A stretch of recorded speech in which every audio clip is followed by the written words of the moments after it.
How to add bullet tables side by side in your MS Word. Hello everyone, my name is Smile, and in this video I'm going to show you how you can do this. Watch this video till the very end to know how you can do that. First of all, you need to open your MS Word whether in your phone or your PC. Now just create a table.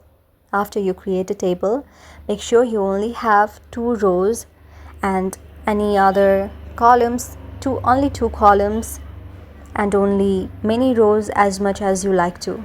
So if you only have 2 rows, then you can make the bullet points side by side. So just tap on remove the column. Now you only have 2 columns. Now add your text. So now what you can simply do is you need to just remove this very table from your device.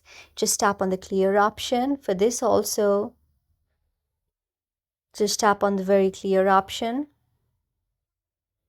for this table. Press it, long press on the table, and then you will see the option which is visible, clear, delete, and many others. Just tap on clear option. You need to tap on the table and not on the words, and when you tap on the clear option, your table will be deleted. So just like that, your table will be deleted and the numbers or the words that you have written will be side by side on your MS Word, whether you're in PC or your phone. So to try it, and if it works, then please do subscribe and also comment and like on our channel. Thank you for watching.